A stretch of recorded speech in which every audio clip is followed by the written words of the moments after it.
दोस्त, इंडिया बनाम England T20 world cup semifinal सच में सांस रोक देने वाला मुकाबला था। हाँ दोस्त, बिल्कुल सही सुना आपने। इंग्लैंड ने इंडिया की जीत को आखिरी गेंद तक मुश्किल बना दिया था। कोई भी यह बात नकार नहीं सकता कि एक समय ऐसा लग रहा था कि मैच इंग्लैंड जीत जाएगा, क्योंकि 254 रन के बड़े लक्ष्य का पीछा करते हुए इंग्लैंड ने 247 रन बना लिए थे। जरा सोचिए दोस्त, अगर जसप्रीत बुमराह के 18वें ओवर में एक छक्का लग जाता तो शायद आज इंडिया फाइनल में नहीं पहुंचता। अगर इंग्लैंड के कप्तान हैरी ब्रुक्स संजू सैमसन का वह कैच नहीं छोड़ते तो शायद कहानी बिल्कुल अलग होती। अगर अक्षर पटेल वे दो अविश्वसनीय कैच नहीं पकड़ते तो शायद इंग्लैंड आज फाइनल खेल रहा होता। दोस्त, आपको लग सकता है कि इंडिया के जीतने के बाद भी मैं इंग्लैंड की इतनी तारीफ क्यों कर रहा हूं। इसका जवाब बहुत सीधा है। इंग्लैंड ने इतना बड़ा लक्ष्य लगभग हासिल कर लिया था। सिर्फ 7 रन से हारना बताता है कि उन्होंने कितना जबरदस्त मुकाबला किया।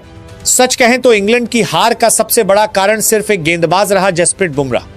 बाकी गेंदबाज उतना प्रभाव नहीं डाल पाए।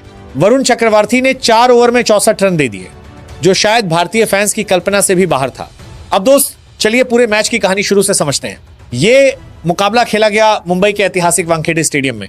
ICC men's T20 world cup 2026 का दूसरा सेमीफाइनल।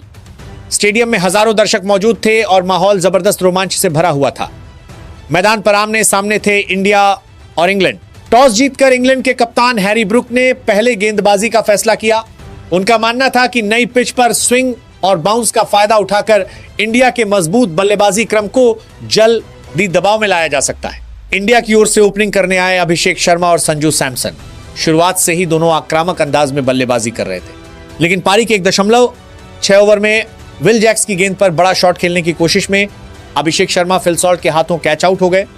उन्होंने 7 गेंदों में 9 रन बनाए, जिसमें 2 चौके शामिल थे। स्कोर उस समय 20 रन पर 1 विकेट था। इसके बाद क्रीज पर आए ईशान किशन और यहीं से मैच की रफ्तार बदलने लगी। ईशान किशन शुरुआत से ही बेहद आक्रामक थे। उन्होंने इंग्लैंड के गेंदबाजों पर लगातार बाउंड्री लगानी शुरू कर दी। ईशान ने 18 गेंदों में 39 रन की शानदार पारी खेली, जिसमें 4 चौके और 2 छक्के शामिल थे। उनका स्ट्राइक रेट 216 के आसपास था। लेकिन पूरे मैच के असली नायक थे संजू सैमसन। उन्होंने शुरुआत से ही इंग्लैंड के गेंदबाजों पर दबाव बना दिया। जोफ्रा आर्चर, सैम करन और आदिल राशिद, कोई भी उन्हें रोक नहीं पा रहा था। संजू मैदान के हर कोने में शॉट खेल रहे थे। एक समय आर्चर की गेंद पर उनका एक आसान कैच उठा था, लेकिन इंग्लैंड ने वह मौका गंवा दिया। वही गलती बाद में इंग्लैंड के लिए बहुत भारी साबित हुई। संजू सैमसन ने 42 गेंदों में 89 रन की शानदार पारी खेली। उन्होंने 8 चौके और 7 बड़े छक्के लगाए। उनका स्ट्राइक रेट 211 के करीब था। इसी शानदार पारी के लिए उन्हें प्लेयर ऑफ द मैच चुना गया। मिडिल ऑर्डर में शिवम दुबे ने भी तेज बल्लेबाजी की। उन्होंने 25 गेंदों में 43 रन बनाए, जिसमें 1 चौका और 4 छक्के शामिल थे। आखिरी ओवरों में हार्दिक पांड्या ने 12 गेंदों में 27 रन बनाए, 3 चौके और 2 छक्कों के साथ।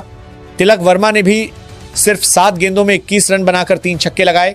इन तेज पारियों की बदौलत इंडिया का स्कोर तेजी से बढ़ता गया। 20 ओवर के बाद इंडिया ने 7 विकेट पर 253 रन बना लिए, जो किसी भी T20 सेमीफाइनल के लिए बेहद बड़ा स्कोर था। इंग्लैंड की ओर से विल जैक्स ने 4 ओवर में 40 रन देकर 2 विकेट लिए। आदिल राशिद ने 4 ओवर में 41 रन देकर 2 विकेट लिए। जोफ्रा आर्चर ने 4 ओवर में 61 रन देकर 1 विकेट लिया। 254 रन के लक्ष्य का पीछा करते हुए इंग्लैंड की शुरुआत खराब रही। फिल सॉल्ट 3 गेंदों में 5 रन बनाकर हार्दिक पांड्या की गेंद पर अक्षर पटेल के हाथों कैच आउट हो गए। इसके बाद जॉस बटलर ने थोड़ी लड़ाई दिखाई। उन्होंने 17 गेंदों में 25 रन बनाए, 4 चौके और 1 छक्का लगाया, लेकिन ज्यादा देर टिक नहीं पाए। कप्तान हैरी ब्रुक भी सिर्फ 6 गेंदों में 7 रन बनाकर बुमराह की गेंद पर अक्षर पटेल को कैच दे बैठे। इसके बाद मैच में सबसे बड़ा मोड़ आया। क्रीज पर थे जेकब बेथेल, जिन्होंने अकेले मैच को रोमांचक बना दिया। जेकब बेथेल ने 48 गेंदों में 105 रन की शानदार पारी खेली। उन्होंने 8 चौके और 7 छक्के लगाए।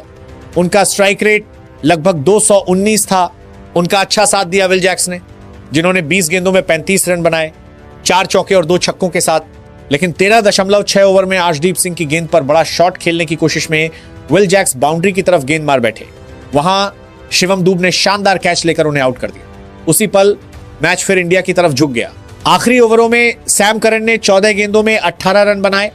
जोफ्रा आर्चर ने सिर्फ 4 गेंदों में 19 रन बनाकर 3 छक्के लगा दिए। मैच आखिरी ओवर तक चला गया।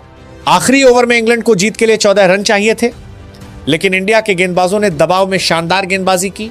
20 ओवर के बाद इंग्लैंड 7 विकेट पर 246 रन ही बना सका। इंडिया की ओर से हार्दिक पांड्या ने 4 ओवर में 38 रन देकर 2 विकेट लिए। जसप्रीत बुमराह ने 4 ओवर में 33 रन देकर 1 विकेट लिया। अर्शदीप सिंह ने 4 ओवर में 51 रन देकर 1 विकेट लिया। अक्षर पटेल ने 3 ओवर में 35 रन देकर 1 विकेट लिया। वरुण चक्रवर्ती ने 4 ओवर में 64 रन देकर 1 विकेट लिया। इस अविश्वसनीय और रोमांचक मुकाबले में आखिरकार इंडिया ने 7 रन से जीत दर्ज की और फाइनल में जगह बना ली।